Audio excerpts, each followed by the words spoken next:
After nearly 4 years of relative underperformance versus the broader US equity sectors, we're feeling quite optimistic that the biotechnology sector is poised for a continued rebound off its recent lows, driven by a multitude of factors, starting with attractive valuations, both when looking at profitable companies, traditional valuation metrics, but also looking at more proprietary metrics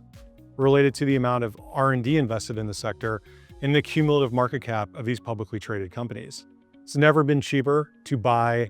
R&D investment that is going to drive future innovation in the sector than it is today. Secondly, looking back over the last 6 to 8 months, we're seeing a cycle of improved clinical trial success rates. This is being driven by improved clinical trial design and techniques and executions, part of which may be driven by some improvements in AI and related execution, but also the prior multi-year difficult fundraising environment leading to a natural selection of companies and drugs with the highest odds of success now reaching the stage where these clinical trials are reading out data. Next, after a few months of concern about how the FDA and potential restructurings there under new leadership would contribute to the ability of the agency to approve drugs on time and in a predictable manner, we are now well into an annual review cycle where we're not only poised to outpace the number of approvals year over year, but we're seeing increased transparency from the agency and a response time better than prior years, with approvals now coming in some cases weeks to months before the scheduled approval date. Next, on the commercial front, small single product biotechnology companies launching their first drugs are seeing much better adoption in the market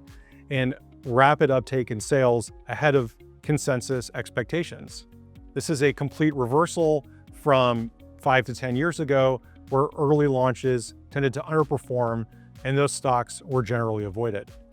And then finally, we're optimistic for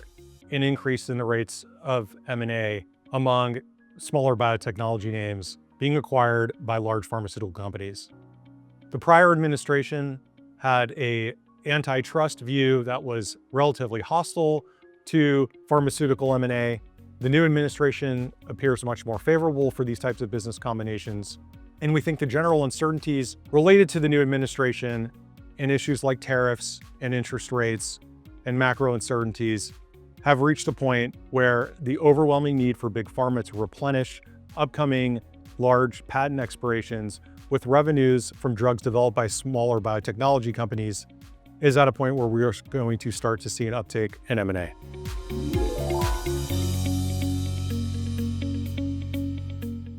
So if I were to ask you about potential applications of AI in the biotechnology sector, you may envision vast databases of human genetic and health information being fed into a computer and uncovering new drug targets or complex protein or chemical structures and feeding these into the clinic with high expected rates of success. Unfortunately, human biology is vastly complex, and these future applications, while exciting, are perhaps less relevant today. However, the market, in our view, is missing something much more transformative about the applications of AI. The integrations of the technology into the downstream components of the sector, from things like clinical trial design and monitoring, regulatory submissions and review,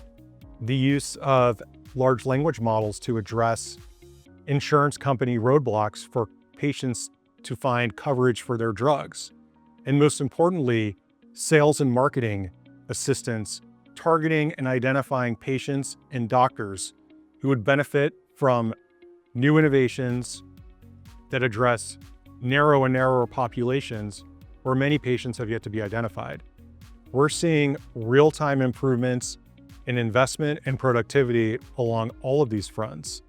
And while we're excited about the long-term opportunity on the core drug development side that could be augmented by AI, we are taking advantage of these near-term improvements today.